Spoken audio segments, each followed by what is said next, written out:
Assalamualaikum dan salam sejahtera. So hari ini kita nak sambung topik bagaimana anda membentuk hujah deduktif yang sah bagi suatu situasi. Kita tengok contoh yang 18. Bentuk suatu hujah deduktif sah bagi setiap situasi berikut. Bentuk hujah lah.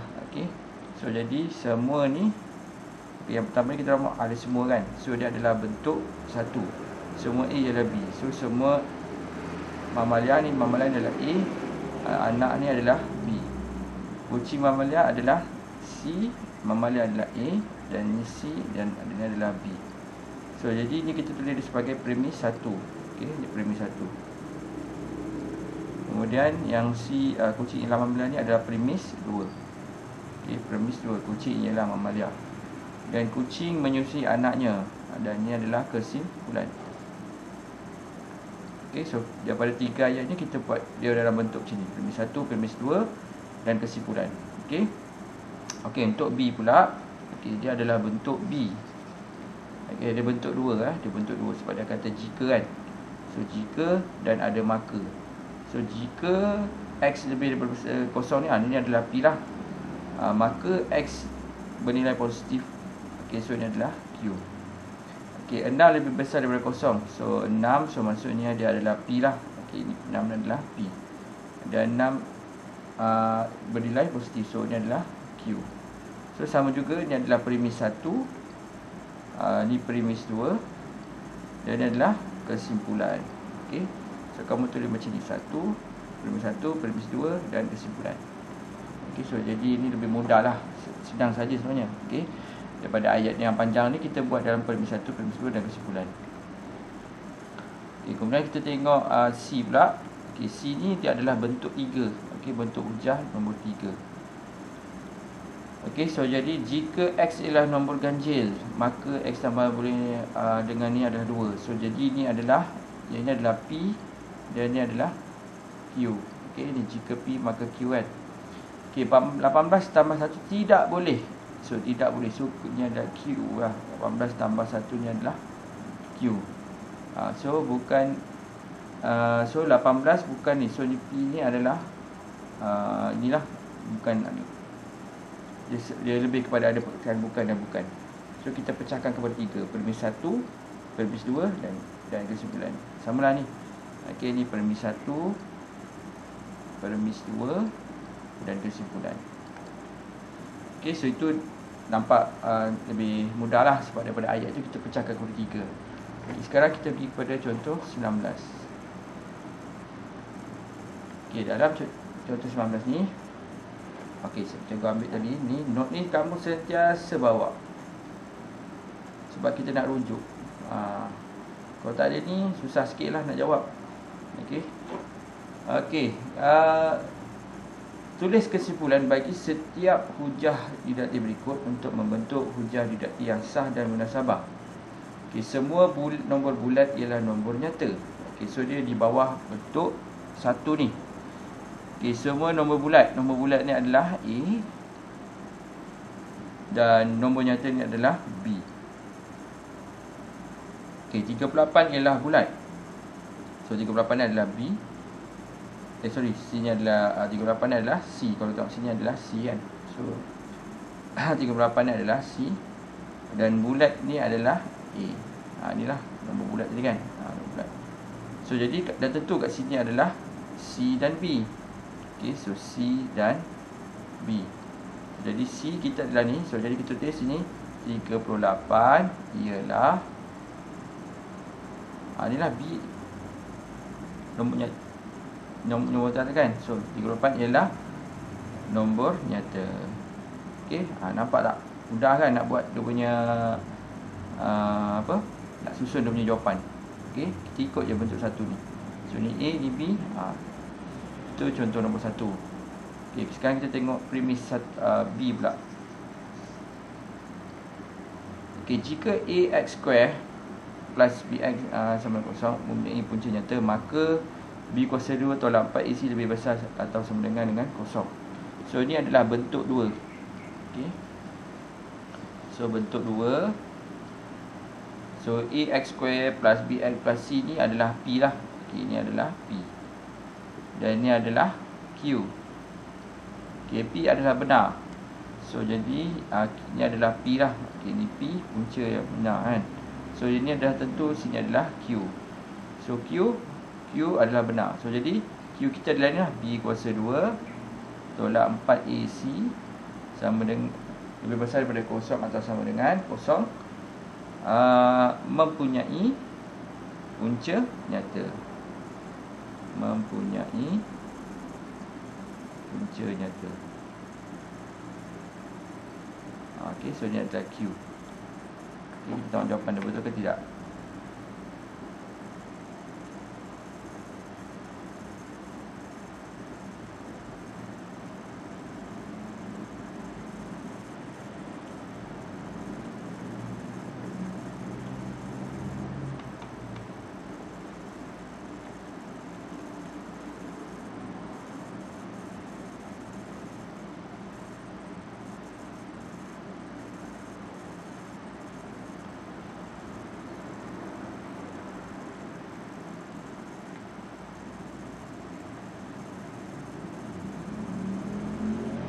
B kuasa 2 tolak B.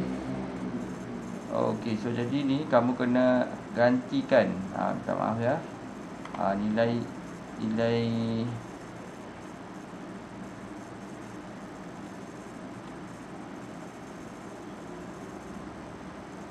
bukan jawapan dia ni. Okey, so jadi kamu kena masukkan nilai B, A dengan C ni. Okey, di mana dekat sini 2x kuasa 2 tambah px tolak 2 sama dengan kosong. So A ni adalah 2, B adalah P dan C adalah negatif 2. So jadi kamu masukkan dalam ni B kuasa 2 tolak 4AC. Okey, so jadi ni P, B ni adalah P. So ni P kuasa 2 tolak 4. Okay, A adalah 2 dan C adalah negatif 2. Lebih daripada besar daripada kosong. So P kuasa 2 tolak, ni kamu tekan kalkulator, negatif 16 8 so 16. Okay, positif 16.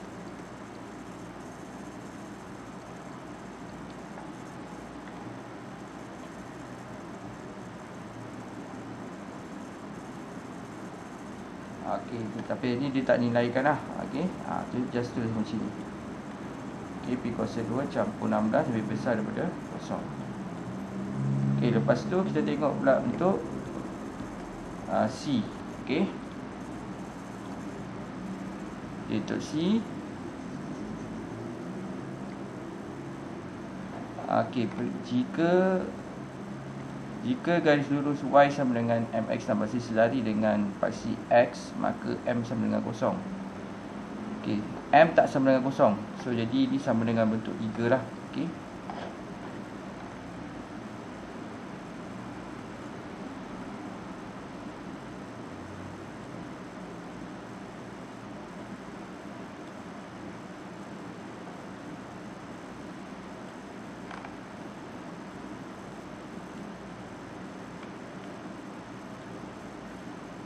Okey, so jika garis lurus MX tambah C selari dengan paksi X, so ini adalah P lah, maka M sama dengan kosong. So ini adalah Q. Okey, M tak sama dengan kosong. So Q, ni Q lah kan. Okey, so Q. So bawah ni adalah P. So jadi garis lurus Y sama MX tak selari dengan paksi X. Sama tak dengan jawapan yang cikgu ni? Yalah, garis lurus Y tidak selari dengan paksi X. Okey. So jadi kita untuk tulis untuk P pula. So P garis lurus Y sama dengan MX tambah C tidak selari dengan paksi X.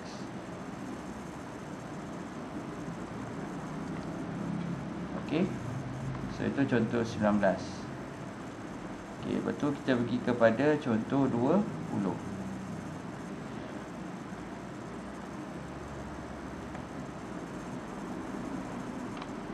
Okey, contoh 20.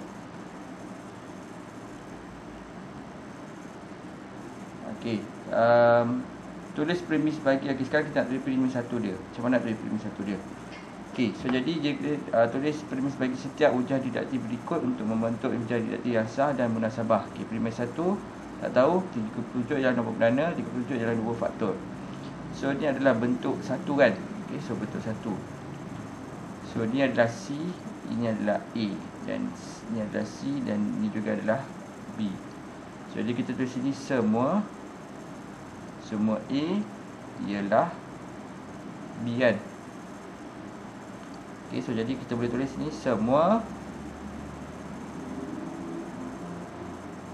So jadi kita boleh tulis semua nombor perdana ialah mempunyai 2 faktor. So siapa betul lah ni. Okey, so jadi kita boleh tulis semua A kita apa? A kita lah nombor perdana kan. So jadi semua nombor perdana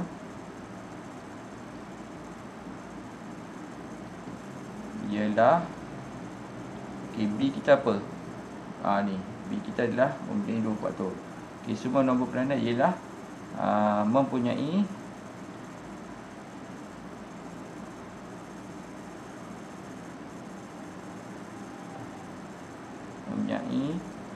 dua faktor. Cuma kat sini dia guna hanya lah. Okey, semua nombor hanya mempunyai 2 faktor. Semua nombor perdana ialah mempunyai so jadi ayat dia lebih tepat kat sini tulis hanya. Okey, kemudian untuk B. Okey, jika jualan tahunan syarikat ANC membeli 3 juta, maka pekerjanya mendapat bonus 3 bulan gaji.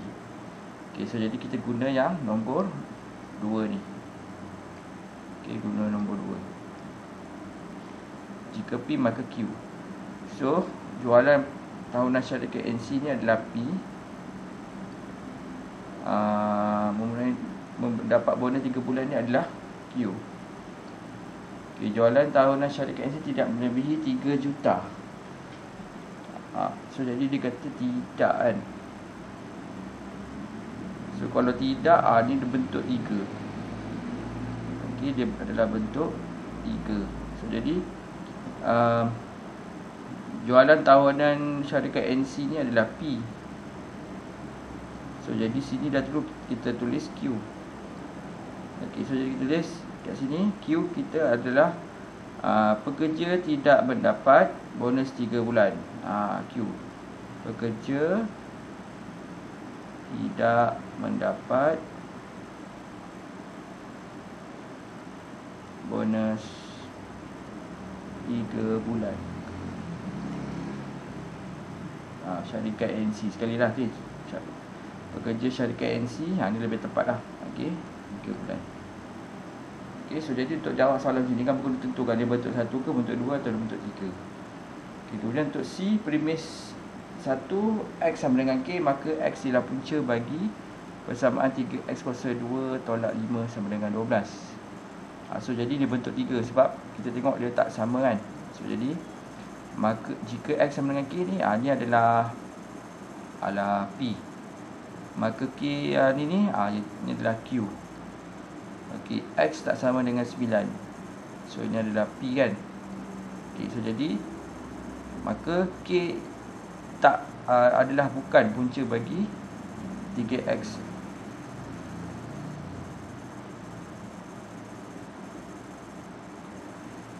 So jadi kita tulis ni Q lah. Okey, Q. So Q kita adalah Q kita adalah ni lah. Q kita adalah K ialah punca bagi persamaan 3X kuasa 2 tolak 5 sama dengan 12. So sebab dengan K ni dia dah gantikan dengan 9. So K ni kita gantikan dengan 9. So sebab kita tulis ni 9 bukan. So kita tulis 9 bukan punca bagi persamaan 3X kuasa 2 tolak 5 sama dengan 12. Okey. So selepas menonton video ni, kamu buat ni lah, praktis Okay, cikgu tunjuk satu lah tunjuk satu.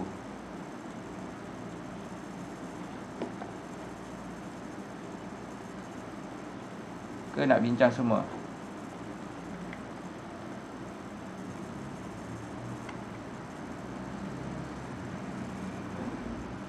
Okey, tulis kesimpulan bagi setiap hujah didaktif berikut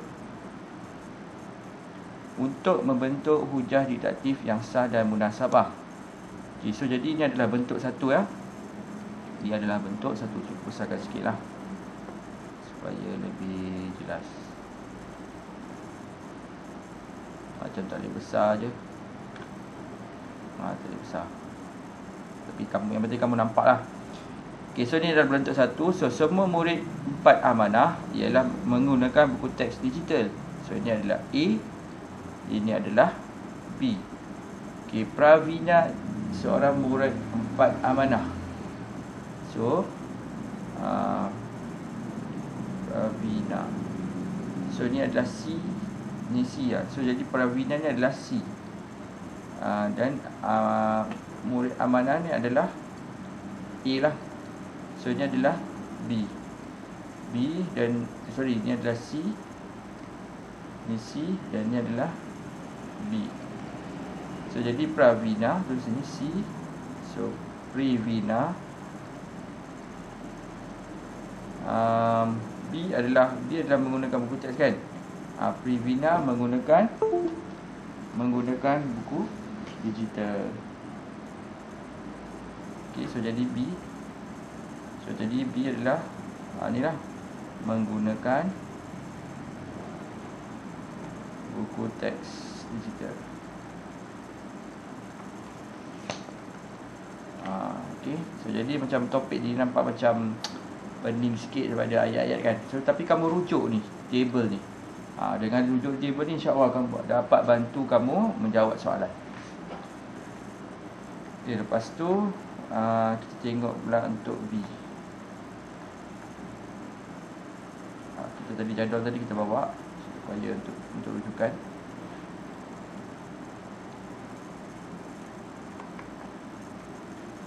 Jika Kaimeng menjadi johan dalam pertandingan catur peringkat negeri, maka dia mendapat tunai RM200. Okay, Kaimeng menjadi johan dalam pertandingan catur peringkat negeri. Okay, so jadi ini adalah bentuk dua bentuk dua. So jika Kaimeng ni adalah P, maka ni mendapat hadiah ni adalah Q. So jadi Kaimeng menjadi johan. So Kaimeng menjadi johan ni adalah P. Okay, so jadi yang bawah ni adalah Q. Q adalah benar. So Q adalah, maka dia mendapat so jadi kita tulis kat sini.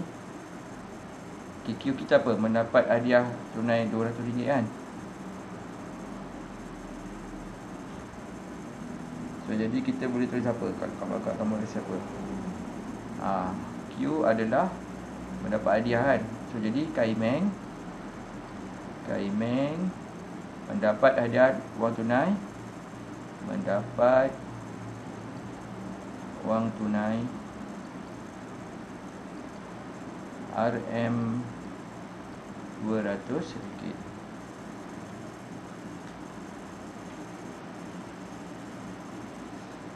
Okey, seterusnya C.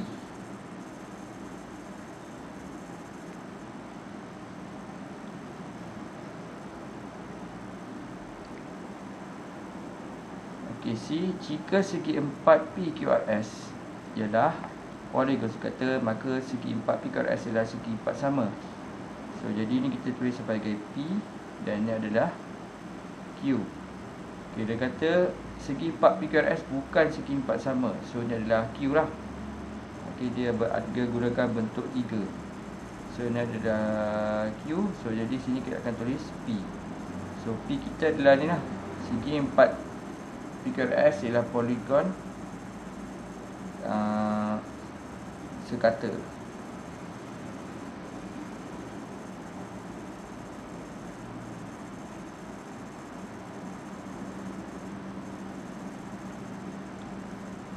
Okey, so jadi ada, tapi dia kata kat sini segi 4 PQRS bukan segi 4 sama kan. So jadi segi 4 PQRS ialah bukan poligon sekata. So untuk P, P bukan adalah benar kan. So P kat sini adalah ni adalah P. Tapi sebab dia bukan, so segi 4 PQRS ialah bukan poligon sekata. Okey, segi 4 PQRS bukan poligon sekata. Okey, kemudian untuk D, okey, so jadi cikgu akan tinggalkan dekat kamu untuk jawab soalan nombor inilah soalan kamu buat kerja ni sebagai kerja rumah, soalan D dan soalan 2 A dan B. Okey, so itu saja. Sekian, terima kasih. So jika ada soalan boleh tanya cikgu lah. Okey, so cikgu boleh tunggu. Cikgu boleh explain. Cikgu tak explain semua sekali lah. Okey, nanti kalau ada soalan, kalau kamu ada rajin banyak masa, boleh jawab semua soalan ni. Tapi yang wajib buat ni soalan D, soalan 2, soalan A dan soalan B. Kalau ada banyak masa, cuba buat soalan ni dan soalan ni sekali lah. Okey, itu saja. Sekian, terima kasih.